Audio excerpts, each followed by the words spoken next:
Kids care emergency children hospital ఆరోగ్యమైన ప్రారంభం భరోసా NICU సంరక్షణలో ఖలీల్వాడి నిజామాబాద్. మిత్రులకు నమస్కారం.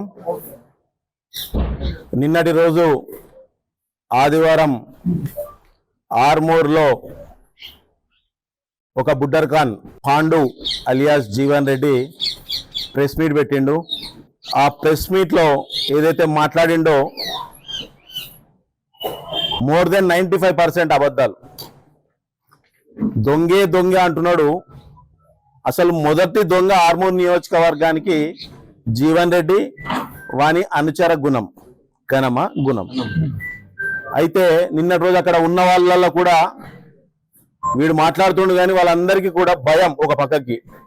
అంటే రేపటి నుంచి నా సైట్ ఏమవుతుంది, నా పరిస్థితి ఏంది, నేను కట్టిన పైసల పరిస్థితి ఎట్లా అనే భయంతోనే అక్కడ ఉన్న వాళ్ళందరూ కూడా ఉండడం జరిగింది.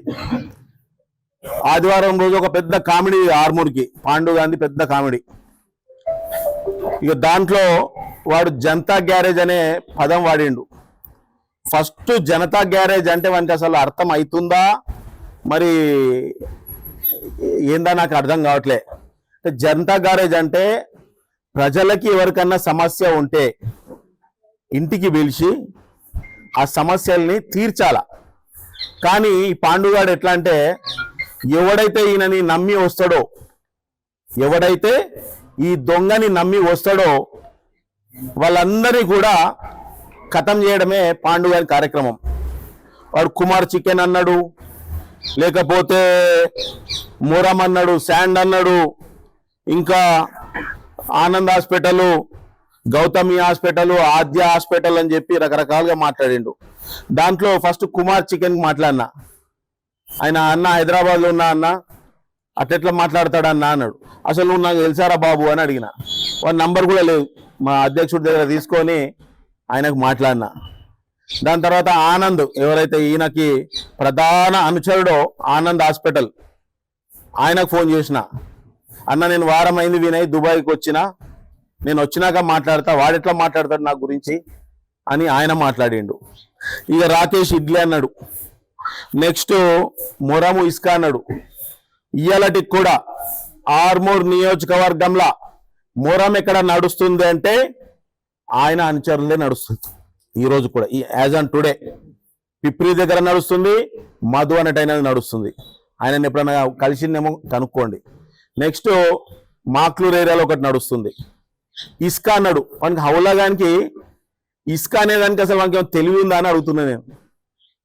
పాపం లారీ వాళ్ళు ఎప్పుడన్నా ఒక టన్ను 2 టన్నులు లోడ్ ఎక్కువ వస్తే, ఏదైతే గత ప్రభుత్వం కన్నా మన ప్రభుత్వంలో అన్ని విధాలుగా స్ట్రిక్ట్ గా రూల్స్ పాటిస్తున్నాం కనుక ఏదన్నా అయితే పాపం వాళ్ళకి లారీ వాళ్ళకి మాట్లాడతా, డిపార్ట్మెంట్ కానీ ఇంకెవరైనా ఉంటే మాట్లాడి 1 టన్ను 2 టన్ను ఏముంది వదిలేయండి, ఎందుకంటే చాలా పనులు ఉన్నాయి, ఇందిరమ్మ ఇండ్ల పనులు ఉన్నాయి, ప్రభుత్వం సంబంధించిన అభివృద్ధి పనులు ఉన్నాయి, ఇసుకని వదిలేయండి అని చెప్పి చెప్తాం. ఎప్పుడన్నా సందర్భంలో మనకు సిద్ధుల గుట్టకాన్నో ఎక్కడన్నా ఏదన్నా అవసరం పడితే తల్వేదల్లా చాలా అయినప్పుడు 3-4 బండ్లు మనం సిద్ధుల గుట్ట మీద పుణ్యక్షేత్రానికి వేపించినాం తప్ప ఈ రోజు వరకు కూడా నా సొంతంగా 1 క్వింటాల్ ఇసుక కూడా మనం ఎక్కడ కూడా, టన్ను ఇసుక కూడా మనం ఎక్కడ కూడా వాడలే. ఇక మొరం అంటావు ఎప్పుడైనా పక్కకు బురదైందని చెప్పి 2-3 ట్రిప్ల మొరం పోపించిన కావచ్చు తప్ప నేను ఇప్పటి వరకు కూడా ఎటువంటి అన్యాయం చేయలే. యాక్చువల్గా నేను మాట్లాడొద్దు, మా నిజామాబాద్లో మా జిల్లా నాయకులు చెప్పారు, ఇంకా చిల్లర గాని గురించి నువ్వెందుకు మాట్లాడతావు వినయ్, మనం నాయకులతోనే మాట్లాడిచ్చే అని చెప్పారు వచ్చే క్రమంలో. కానీ వాడు మాట్లాడిన విధానం చూసి నేను మాట్లాడితేనే మళ్ళొకసారి వాడు కానీ వాని పక్కకున్న తొత్తులు కానీ మళ్ళొకసారి మాట్లాడాలని చెప్పి నేను తీసుకోవడం జరిగింది. 2019 ఎలక్షన్ల లోకల్ బాడీ ఎలక్షన్ల 50 మంది ఎంపీటీసీలు ఉంటే నేను బీజేపీ ఉన్నప్పుడు 15 ఎంపీటీసీలు గెలిచిన, 1 జెడ్పీటీసీ గెలిచిన, 6 కౌన్సిలర్లు గెలిచిన. నీకు దమ్ముంటే జీవన్ రెడ్డి 2 సార్లు ఎమ్మెల్యే అయినావు కదా, నీకు ఛాలెంజ్ చేస్తున్నా, నీకు దమ్ముంటే నువ్వు 15 ఎంపీటీసీలు, 1 జెడ్పీటీసీ, 6 కౌన్సిలర్లు గెలిస్తే నేను రాజకీయ సన్యాసం చేస్తా అని చెప్పి సందర్భంగా తెలియజేస్తున్నా. ఏంది రాజకీయ సన్యాసం చేస్తా. నేను కిందికెళ్ళి మెట్టెక్కి వచ్చిన, నా మెట్లు వాడు కట్ చేసుకుంటూ వస్తుండే. ఎవడైతే నా ప్రధాన అనుచరుడు ఉన్నాడో, ఎవడైతే ఆయనతో నాతోని నాతో తిరుగుతున్నాడంటే ఆయన తీసుకుపోయి జైల్లో పెట్టాలా. ఎవరన్నా నా దగ్గర ఫ్లాట్ కొంటే వాడిని తీసుకుపోయి బెదిరియాల వాని పైసలు మళ్ళీ నేను వాపస్ ఇస్తేనే ఆయనని వదిలేస్తాడు. సపోజ్ ఎవరన్నా నాకు ఇంట్రెస్ట్ కో రూపాయి ఇచ్చిర్రు అనుకో వాడిని బెదిరియాల. ఇట్లా 2016 ఆగస్టు నుంచి మొన్న మా ప్రభుత్వం వచ్చిన దాకా నేను ఎక్కడ కూడా కన్స్ట్రక్షన్ చేయలే. 2004లో కన్స్ట్రక్షన్ స్టార్ట్ చేసిన 2014 వరకు అరే జీవన్ రెడ్డిగా నీకు చెప్తున్నా వినరా, 2014 వరకు 18 ప్రాజెక్టులు చేసిన. 2014 నుంచి 23 ఎండింగ్ దాకా ఒక్క ప్రాజెక్ట్ చేయలే. వాడు ఎవరితో కూర్చున్నా ఎక్కడ పోయి మాట్లాడినా మళ్ళా వాడిని అష్టదిగ్బంధం చేస్తాడు, వాడిని బెదిరిస్తాడు. అయినా సరే భగవంతుడు నాతో ఉన్నాడు. నేను ఇన్ని పుణ్య కార్యక్రమాలు చేసినా కనుక భగవంతుడు ఏదో ఒకటి చేస్తాడని చెప్పి ముందుకు పోతూ వచ్చిన. నేను ఒకటే కోరుకున్నా, జీవన్ రెడ్డి అనే నా కొడుకు ఈ ఆర్మూర్కి వెళ్ళి తరిమి కొట్టాలనుకున్నా.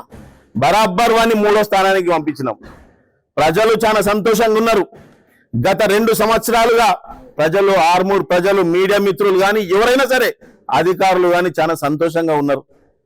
మా ముఖ్యమంత్రి గారు చెప్పారు 6 గ్యారెంటీలతో పాటు రాష్ట్రంలో స్వేచ్ఛ ఇచ్చినామని చెప్పారు.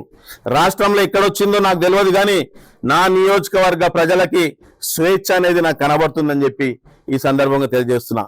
మీరు కూడా రేపటి నాడు ఎక్కడన్నా మీకు నిజంగా వినయ్ రెడ్డి చేసింది ఏదన్నా తప్పులుంటే సరాసరి నా దగ్గర తీసుకురావాల్సిందిగా మిమ్మల్ని కోరుతున్నా. నాదొకటే, ఆర్మూర్ని అన్ని విధాలుగా అభివృద్ధి చేయాలని చెప్పి ఈ జీవన్ రెడ్డి అనే దొంగని పట్టుకున్నా. ఆ దొంగ ద్వారా సుమారు నేను 10.5-11 కోట్ల రూపాయలు 2010 నుంచి 2014 ఎమ్మెల్యే ఎలక్షన్ దాకా పెట్టిన.